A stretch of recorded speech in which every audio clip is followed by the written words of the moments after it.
Viking season 6 episode 16లో ఏం జరగబోతుందని చూడబోతున్నాం. మన ఛానల్ని ఫస్ట్ టైం చూస్తున్న వాళ్ళు ఎవరైనా ఉంటే దీని ముందు సీజన్స్ అన్నిటిని చూసి ఆ తర్వాత ఈ ఎపిసోడ్ని కంటిన్యూ చేయండి, అప్పుడే అర్థమవుతుంది. ఓకే, ఇప్పుడు ఈ ఎపిసోడ్ ఓపెన్ చేస్తే క్యాటిగా టవర్ పై ఉన్న సోల్జర్ శంఖాన్ని మోగించి ఎవరో వస్తున్నారు అని చెప్పి సిగ్నల్ ఇవ్వగా ఎరిక్, ఇంగ్రిడ్, హెరాల్డ్ అందరూ అక్కడికి వచ్చి చూస్తున్నారు. ఇంగ్రిడ్ ఇది ఎవరి బోట్ అయి ఉంటుందబ్బా అని అడగ్గా హెరాల్డ్ ఇది రష్ వైకింగ్స్ యొక్క బోటే అని చెప్పి ఎరిక్ తో ఎవరు వచ్చినా సరే గ్రేట్ హాల్ కి తీసుకురా అని చెప్పి వెళ్ళిపోయాడు. ఆ బోట్ లో వచ్చేది ఇంకెవరై ఉంటుంది, ఐవర్ అండ్ విట్సర్ కి. పాపం వాళ్ళకి తెలియలా హెరాల్డ్ ఇక్కడ కింగ్ గా ఉంటాడు అని చెప్పి. గుండ్హిల్ లో ఊపేనో కింగ్ గా ఉంటారనుకొని క్యాటిగట్ లో అడుగు పెడుతున్నారు. చుట్టూ ఉన్న ప్రజలు ద్రోహులు, దేశానికి ద్రోహం చేసిన ద్రోహులు అని చెప్పి వాళ్ళు వచ్చే దారంతా ఉమ్ముతూ ఉన్నారు.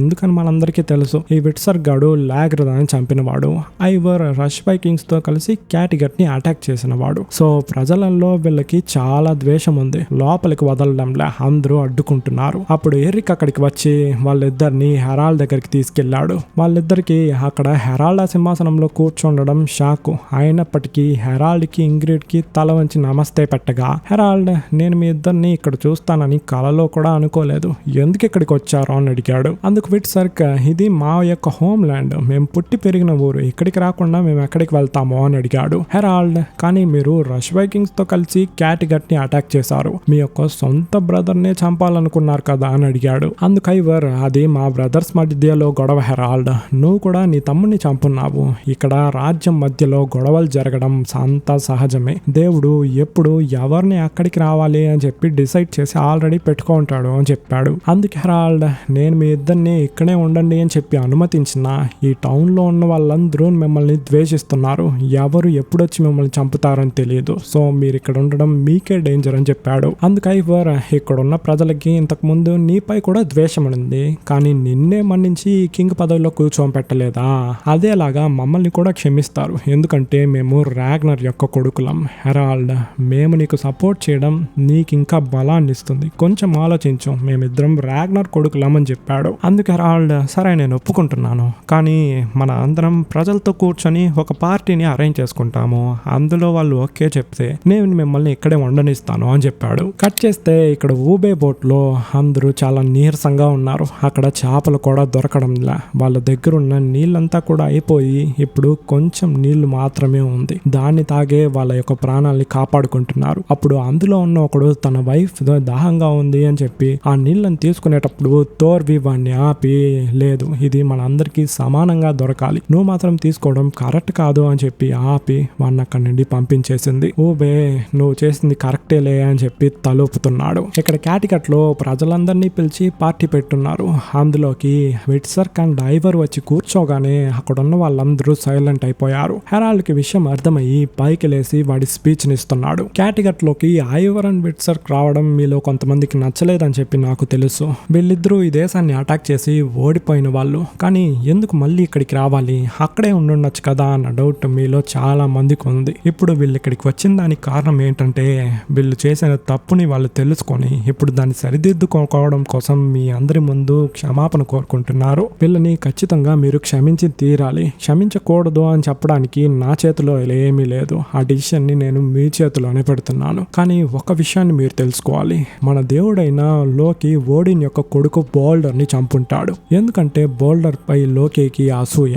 ఓడిన్ లోకిని చంపాలనుకుంటే చంపుండొచ్చు, కానీ క్షమించుంటాడు, ఎందుకంటే వాళ్ళు మనుషుల రూపంలో ఉండడం వల్ల అసూయ, ఆశ, కోపం, దుఃఖం, సుఖం అన్ని వాళ్ళల్లో ఉంటుందని చెప్పి ఓడిన్కి తెలుసు. దేవుళ్ళే తప్పు చేస్తూ ఉన్నప్పుడు మనమంతా ఎంత మాత్రం చెప్పండి, మనం కూడా మన జీవితంలో తప్పు చేసే ఉంటాము. అంతెందుకు నేను కూడా నా తమ్ముడు ఆవిడని చంపి తప్పు చేశా, అందుకని నేను నా జీవితాంతం కష్టపడుతూనే ఉన్నా. అదేలా ఐవర్ వాడి క్యాటిగట్ ని సరిగ్గా పరిపాలించలేదని చెప్పి బాధపడుతున్నాడు. విట్సర్క్ లాగర్దాన్ని అసలు చంపాలని చెప్పి అసలు చంపలేదు, ఆ సిచ్యువేషన్ అలా వాడిని డిమాండ్ చేసింది అంతే అని చెప్పి చాలా ఫీలింగ్ గా మాట్లాడుతున్నాడు. దాన్ని విన్న ప్రజలకు కూడా వాళ్ళపై ఉన్న కోపం కొంచెం కొంచెంగా తగ్గింది. కానీ అందులో ఉన్న ఒకడు పైకి లేసి ఐవర్ని చూసి నువ్వు ఇంకా నీ మనసులో నువ్వు ఒక దేవుడు అనుకుంటున్నావా అని అడిగాడు. ఐవర్ వెంటనే అక్కడ నుండి పైకి లేసి ప్రజల ముందుకు వచ్చి వాడి యొక్క స్టిక్ ని తీసేసి నడవడానికి ట్రై చేసి కింద పడ్డాడు. దాన్ని చూసిన ప్రజలు నవ్వుతున్నారు. సో ఐవర్ ఇండైరెక్ట్ గా స్టిక్ లేకుండా నడవలేని నేను దేవుడు ఎలా అవ్వగలను అని చెప్పి సింబాలిక్ సైగా అందరికీ అర్థమయ్యేలా చెప్పాడు.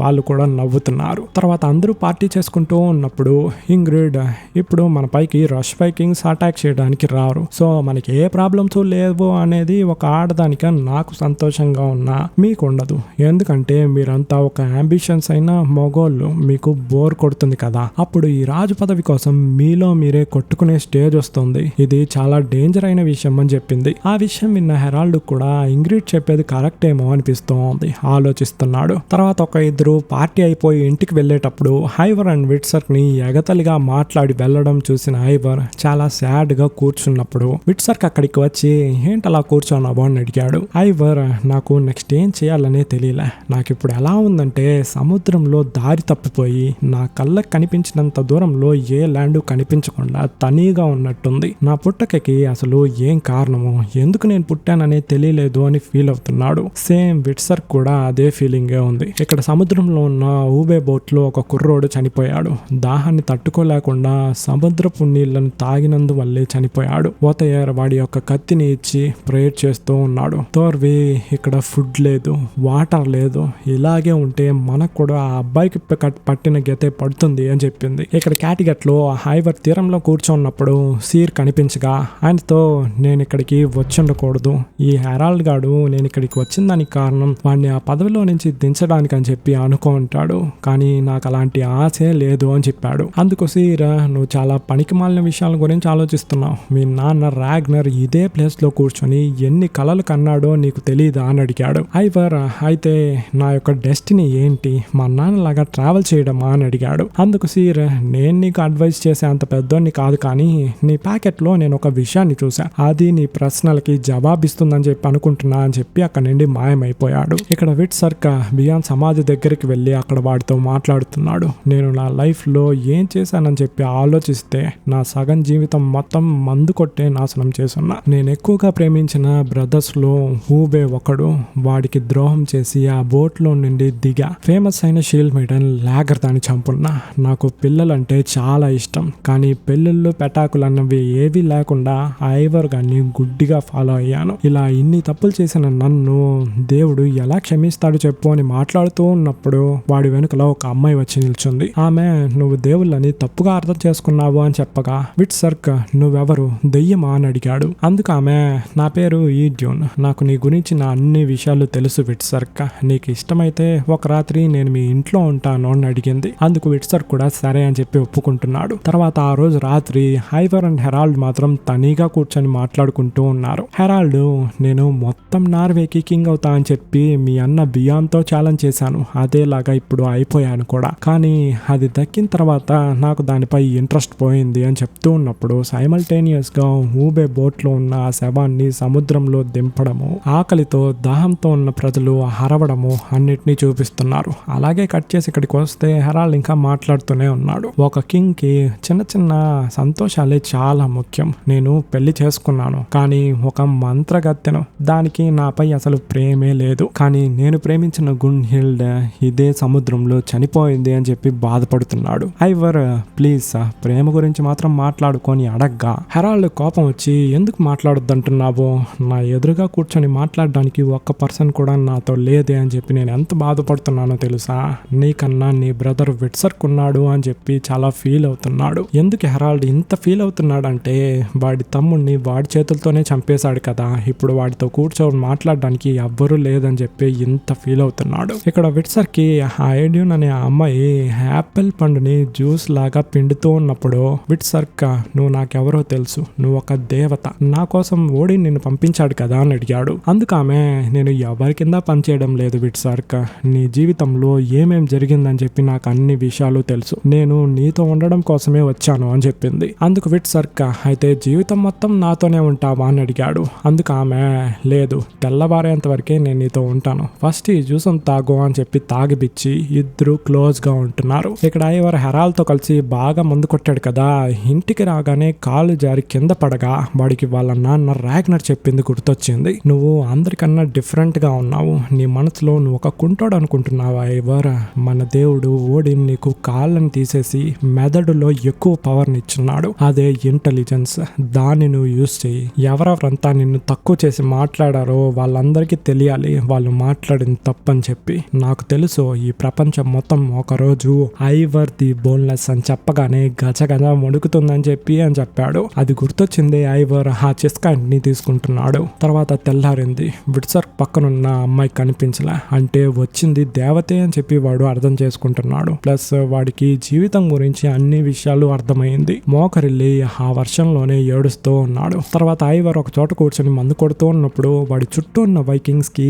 ఏ పని లేకుండా అక్కడ కూర్చొని ఆటలాడడము, మత్తుకి బానిసయ్యి వాళ్ళ యొక్క ఆర్నింగ్ నే తాకట్టు పెట్టడం అన్నిటినీ చూసేసి వీళ్ళని ఇలాగే వదిలేస్తే ఖచ్చితంగా సోంబేర్లుగా తయారవుతారా అని చెప్పి గ్రేట్ హాల్ కి వచ్చాడు. అక్కడ ఇంగ్రిడ్, హెరాల్డ్, విట్సర్, ఎరిక్ అందరూ ఉన్నారు. లోపలికి వచ్చిన వాడు ఇంగ్రిడ్ చెప్పింది కరెక్టే. మనకి ఏ పని లేకపోతే ఖచ్చితంగా ఈ కింగ్ పదవి కోసం ఒకరితో ఒకరు కొట్టుకుంటాము. కానీ మనకి ఇంకొక పని పడితే అని చెప్పి ఆ టేబుల్ పైన చెస్ కాయిన్ పెట్టాడు. సో ఐవర్ ఏం చెప్తున్నాడు అంటే మనమందరం కలిసి వెసెక్స్ పైకి యుద్ధానికి వెళ్దామని చెప్తున్నాడు. ఇక్కడ సముద్రంలో తుఫాను. ఆల్రెడీ వీళ్ళ దగ్గర ఆహారము లేదు, నీళ్లు లేదు. ఇప్పుడు ఈ తుఫాన్ ఒకటా అని చెప్పి దాన్ని చూస్తున్న మనకు అనిపిస్తూ ఉంది. ఊబే తోర్వితో ఇది నా తప్పే తోర్వి, మనం ఇక్కడికి వచ్చి ఉండకూడదు, క్యాటికట్ లోనే ఉండాలి, ఇది నేను చేసిన తప్పే అని చెప్పి బాధపడుతున్నాడు. తోర్వి ఇది నీ తప్పు కాదు ఊబే, దేవుళ్ళు మనం ఈ సమయంలో ఇక్కడ ఉండాలని చెప్పి మన తలపై రాసున్నారు. దాన్ని వింటున్న ఓతయ్యర్ ఊబేకి ఇప్పుడు వాడి డిసిషన్ పై నమ్మకం పోయినట్టుంది అని చెప్పి ఎగతాలు చేయగా దాన్ని విన్న ఊబే రే ఓతయ్యర్గా నువ్వేరా మమ్మల్ని ఇక్కడికి అబద్ధాలు చెప్పి తీసుకొచ్చావు, ఫస్ట్ నిన్ను చంపాలి అని చెప్పి వాడిని కొట్టి చంపే స్టేజ్ కి వెళ్ళిపోయాడు. తోర్వి ఊబే వాడిని కొట్టడం ఆపు, నువ్వు ఇలా చేసావు అంటే నీకు కెటిల్ కి ఏం తేడా ఉంటుంది చెప్పు, ఒకరినొకరు చంపుకోవడం కోసం ఇక్కడికి వచ్చాము. తోర్వి మాట్లాడిన విషయాన్ని విని ఊబే ఓతయ్యర్ని ప్రాణాలతో వదిలేశాడు. కట్ చేస్తే ఇక్కడ హెరాల్డ్ వాళ్ళ ప్రజలతో వైకింగ్స్ అయిన మనం ఇంతకుముందు చాలా ప్లేసెస్ ని అటాక్ చేశాము, అందుకని భయపడి అక్కడున్న రాజులు మనకి కొంత బంగారాన్ని, అప్పుడప్పుడు కొంతమంది రాజులు అక్కడ కొన్ని ల్యాండ్స్ ని కూడా మన పైకి రాసిచ్చున్నారు. సో ఆ ల్యాండ్స్ లో అక్కడ కొంతమంది వైకింగ్స్ జీవిస్తున్నారు. అక్కడ వాళ్ళకి ఏ ప్రాబ్లము లేదు. కానీ విషయం ఏంటంటే అక్కడ ఉన్న రాజు వైకింగ్స్ మాత్రం ఎక్కువ వారిని విధిస్తున్నాడంట. ఆ వారిని కట్టలేకుండా ఖచ్చితంగా కొంతమంది వైకింగ్స్ అక్కడి నుంచి వచ్చేస్తారు.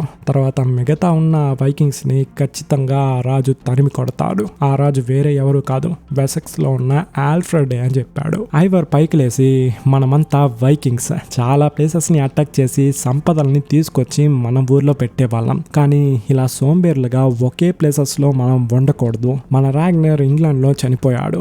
ఆయన అనుకుంటే చాలా సాధారణంగా చనిపోయి ఉండొచ్చు, కానీ ఆయన అలా చావలేదు. నేను చనిపోయిన తర్వాత ఈ ఇంగ్లాండ్ ఉండకూడదు అని చెప్పి నాతో చెప్పి వాళ్ళపై అటాక్ చేయించాడు. ఆయన చనిపోయిన తర్వాత క్రిస్టియనిజం ప్రపంచం ఫుల్ గా పాకి రష్యాలో ఉన్న వైకింగ్స్ కూడా క్రిస్టియన్ గా మారిపోయారు. సో మనం ఆ క్రిస్టియనిజాన్ని వెసెక్స్ ని అటాక్ చేసి స్టార్ట్ చేద్దాం రండి అని చెప్పి ఆక్రోషంగా మాట్లాడగా అక్కడున్న ప్రజలు వాడి స్పీచ్ ని విని అరుస్తున్నారు. అప్పుడు అందులో ఉన్న ఒకడు ఐవర్ అని అరవగా అక్కడున్న హాల్లో ఉన్న వాళ్ళందరూ కూడా ఐవర్ అని అరవడం స్టార్ట్ చేశారు. యాక్చువల్ గా అక్కడ హెరాల్డే కింగ్, కానీ ఐవర్ పేరు అరుస్తున్నారని చెప్పి వాడికి కొంచెం అసూయగా ఉంది. ఇక్కడితో ఈ ఎపిసోడ్ ఫినిష్ అయింది ఫ్రెండ్స్. ఈ ఎపిసోడ్ గురించి మీ యొక్క ఒపీనియన్ ఏంటని చెప్పి కామెంట్ చేయండి. నెక్స్ట్ వీడియోలో నా వాయిస్ మీరు వినేంత వరకు లాట్స్ ఆఫ్ లవ్. టాటా.